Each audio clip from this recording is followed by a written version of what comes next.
नमस्कार, आप देख रहे हैं जन्नत की पुकार। कोहाट वार्ड में भाजपा प्रत्याशी ने निकाली बाइक रैली, लेकिन कांग्रेस को पुलिस ने नहीं दी अनुमति। शुक्रवार को दिल्ली नगर निगम चुनाव का प्रचार खत्म हो गया। भाजपा के प्रत्याशियों ने कई जगहों पर बाइक कार रैली निकालकर अपनी ताकत दिखाई।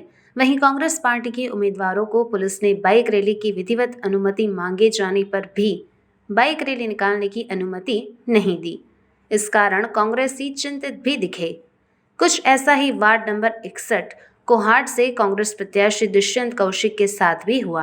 प्रचार के अंतिम दिन बाइक रैली की अनुमति नहीं मिलने से चिंतित दिखे। हालांकि उन्होंने मतदाताओं से रैली नहीं, कांग्रेस की नीतियों के आधार पर वोट की अपील की।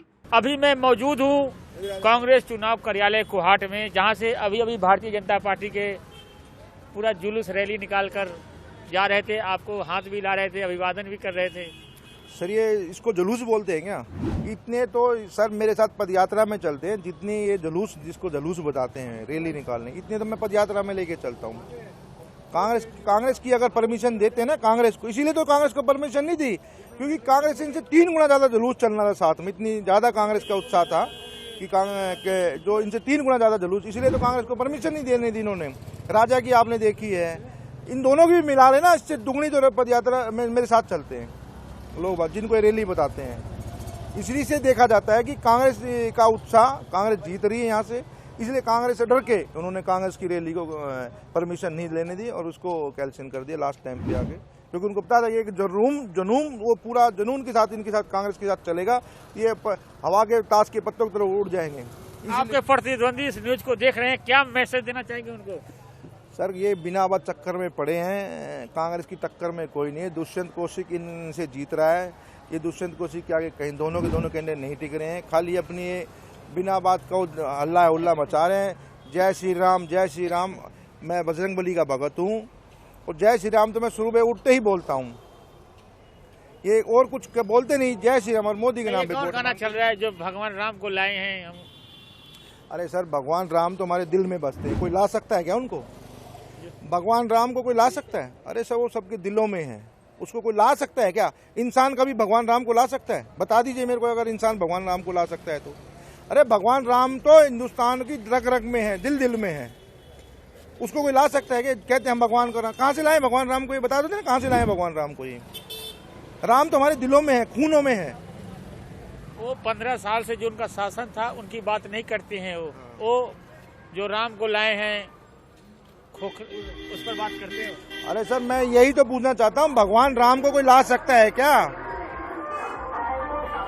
कोई मेरे को बताइए ना, भगवान राम को ला सकता है? कोई इंसान ला सकता है भगवान राम को? मैं तो नहीं मानता सर, इस धरती पे भगवान राम को कोई इंसान ला सकता है सर। अरे भगवान है, उसका तो एक अवतार है, उसकी तो हम एक नाखून एक किसी चीज के बराबर भी नहीं है जो ये भगवान राम से अपने भगवान राम को जगह अपने उसको रख के कि हम लाए हैं भगवान। इतने बड़े इंसान हो गए, भगवान राम को लाए हैं। बताइए जीत को लेकर कितना आश्वस्त है आप? सर बजरंगबली का आशीर्वाद मेरे साथ है, बजरंगबली का भगत हूँ मैं। जिसके साथ बजरंगबली का साथ है, भगवान राम तो अपने आप उसके साथ होते हैं। तो जीत के लिए मैं आश्वस्त हूँ, जीत रहा हूँ मैं। उनके नारे लगाने से कोई भगवान उनके साथ नहीं होते हैं, भगवान राम मेरे साथ हैं। तो देख रहे हैं दुष्यंत कौशिक बोल रहे हैं कि भगवान राम हमारे साथ हैं, भाजपा वालों के साथ नहीं हो तो एक केवल दिखावा है।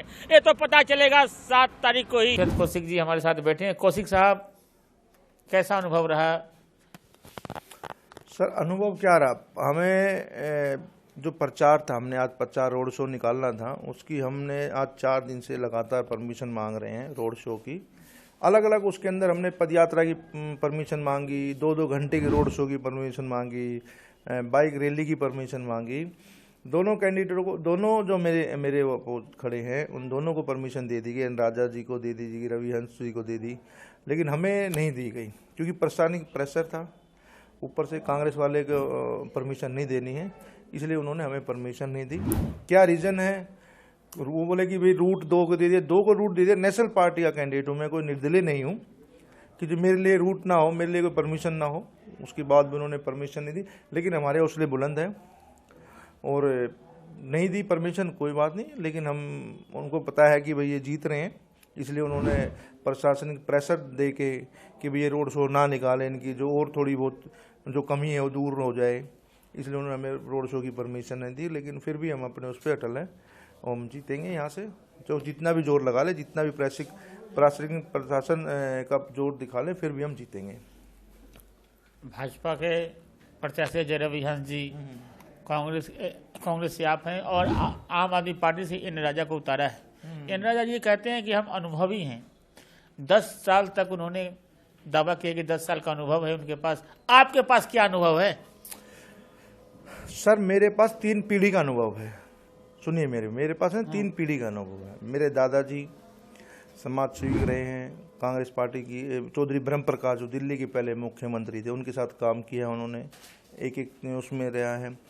हमने भी काम किया है। डॉक्टर वत्स साहब के टाइम जो कांग्रेस में थे, उनके साथ हम बचपन से उनको देखते आ रहे हैं, काम करते हुए आ रहे हैं।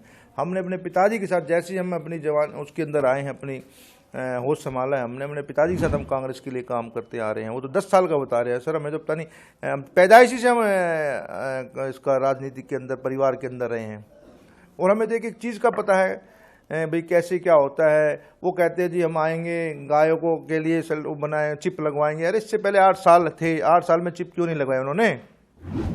8 साल के अंदर चिप क्यों नहीं लगवाए उन्होंने आम आदमी पार्टी ने? अरे उस जब भी तो चिप लगा सकते थे। डॉग्स का शेल्टर हम बनाने की कहते भी, कुत्तों को रखेंगे वहीं, जो डॉग्स प्रेमी है खाना खिलाने आएंगे। तो 8 साल हो गए, नगर निगम में 5 साल उनके काउंसलर रहे हैं, कितने डॉग्स के वो बना दिए उन्होंने? एक बताए तो थे, एक बताएं कि उन्होंने ये किया है। चिप की बताएं, कितनी चिप उन्होंने गायों के लगाई हैं, कितने उन्होंने मुकदमे दर्ज कराए हैं? 5 साल 10 साल वो भी रहे हैं, उनके टाइम पीरियड के अंदर बता दीजिए ना कितना उन्होंने क्या किया है। तो सब बकवास है, झूठ है। अनुभव की हमसे बात ना करें। वो पैदाइश से हम राजनीति में रहे हैं, जब से हमने होश संभाला, जब से हम राजनीति देखते हैं, लोगों के काम कराए हैं, समाज सेवा की है लोग बागों की, वो हमें क्या बताएंगे कि भाई मैं 10 साल का अनुभव। सर हम तो शुरू से 3 पीढ़ी से हम राजनीति, हम जब से हमने होश संभाला, जब से देखते आ रहे, समाज सेवा करते आ रहे, काम करते आ रहे, और हमसे ज़्यादा एक्सपीरियंस थोड़ी है उनको। मुख्यमंत्री अरविंद केजरीवाल ने कहा है कि हम मिनी पार्षद बनाएंगे, आरडब्ल्यू को सीधा फंड देंगे, आरडब्ल्यू को मिनी पार्षद बनाएंगे। आप कैसे देखते हैं? सर फिर पार्षद की जरूरत क्या है? अपने पार्षद विड्रॉ कर ले, वो जितने उनके पार्षद उनको सबको विड्रॉ कर ले, खाली आरडब्ल्यू को पार्षद बनने दे। उनको बोलो भी मेरे सारे पार्षद विड्रॉ कर लिए मैंने, पार्षद आरडब्ल्यू को बना रहा हूं मैं, क्यों फिर पार्षद खड़े कर, क्यों पार्षदों के लिए मीटिंग कर रहे हैं वो? अगर पार्षद आरडब्ल्यू बनानी है उन्होंने, तो फिर पार्षद सारे विड्रॉ, अपने पार्षदों को हटा लेना वहां से। कहते भाई हमारे पार्षद है ही नहीं, आरडब्ल्यू पार्षद है सारी, क्यों फिर अपने पार्षद खड़े कर रहे हो? क्यों उनके ऊपर इतना प्रचार, इतना सब कुछ वो खर्च कर रहे हैं?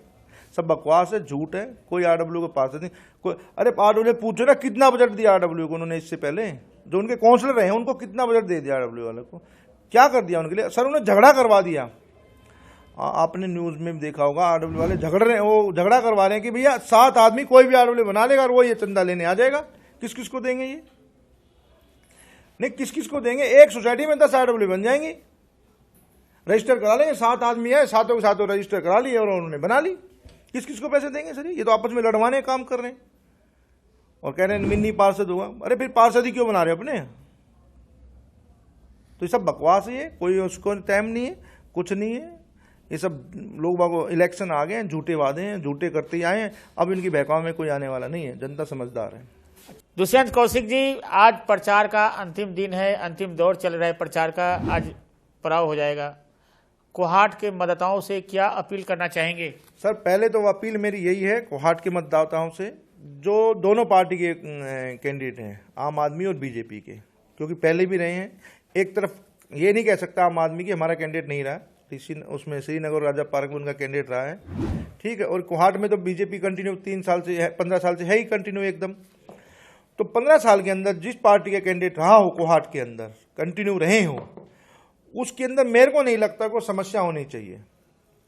पार्क की समस्या नहीं होनी चाहिए, डॉग्स की समस्या नहीं होनी चाहिए, काऊ की समस्या नहीं होनी चाहिए, सफाई की समस्या नहीं होनी चाहिए, साफ हर एक चीज़ मतलब सुविधा पूरी एकदम साफ सफाई एकदम ऐसा होना चाहिए कि भाई हाँ ये 15 साल से कंटिन्यू काउंसलर बीजेपी का रहा है तो एरिया देखे क्या है। लेकिन उसका उलट है, कोई समस्या नहीं, सिर्फ बीजेपी के पास तो एक ही काम था, पैसा कमाना, बिल्डिंगें ना अपने लेंटर, जो माफिया आजकल जो सिस्टम चला हुआ लेंटरों का कमीशन होगा, वो रेहड़ी पट्टी वालों से कमीशन है, इनका तो कमीशनों पे ध्यान गया। और वही हाल अब इधर आ जाइए सर। दोनों जो मेरे नए एरिया जो रहे हैं, राजापुर और ऋषिनगर जो है, श्रीनगर, उसके अंदर आम आदमी का काउंसलर आए। इतनी तबाही उसने मचाई कि कोई परिवार अगर वो राजा उसको वोट लेने ले आए अपने साथ तो पब्लिक घुसने ना दे उसको, जिसको वो आम आदमी का काउंसलर कहते हैं ना, मैं आम आदमी का कैंडिडेट हूं। तो आम आदमी कैंडिडेट के ये हालात है वहां कि उसने कोई घर, कोई गली, कोई रेहड़ी वाला, कोई चाय वाला, कोई नहीं छोड़ा जिससे उसने पैसे ना लिए हों। ये हाल है आम आदमी पार्टी के काउंसलरों का। तो मैं यही कहना चाहता हूँ, एक तरफ हमारे मनोज यादव जी थे 10 साल, उनके दो टर्म रहे हैं, गीता यादव जी का और मनोज यादव जी का। कोई एक इंसान उन पे नहीं कह सकता कि मनोज यादव जी ने के टाइम में हमें ये परेशानी थी। तो दोनों के पार्षद रहे हैं। तो कोहाट की जनता से यही हाथ जोड़कर अपील है मेरी कि वोट दें, एक अपना कांग्रेस का कार्यकाल देख के और बीजेपी और आपका कार्यकाल देख के वोट दें। मेरा ये वचन है, जो कांग्रेस के रोशनलाल जी के टाइम में काम थे और जो मनोज यादव जी के टाइम के अंदर काम थे वही काम होंगे। ना कोई लेंटर का पैसे लिया जाएगा, ना कोई रेहड़ी पटरी वाले को तंग किया जाएगा, और ना ही कोई समस्या रहेगी। पार्कों की रख रखाव की समस्या, गलियों की, नालियों की, हर तरह की समस्याओं से मुक्ति मिलेगी उनको। गंद से रोड टूटे पड़े हैं, जगह जगह रोड खुदते हैं, फिर वो बनते नहीं, रिपेयर नहीं होते, चलना दुश्वार हो चुका है नाली गलियों में। ये सब चीज़ की हम अपनी पूरी उसके अंदर कांग्रेस पार्टी को अनुभव है काम करने का। इतने साल से कांग्रेस पार्टी का काम किया है उन्होंने, पब्लिक के जुड़ाव है कांग्रेस पार्टी का। कांग्रेस पार्टी समझती है कि पब्लिक से कैसे जुड़ाव बनता है, आपस में भाईचारा संबंध बनता है। तो मेरी यही अपील है, अब की बार सोच के वोट करें।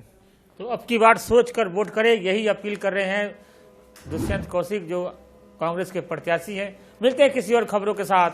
नमस्कार।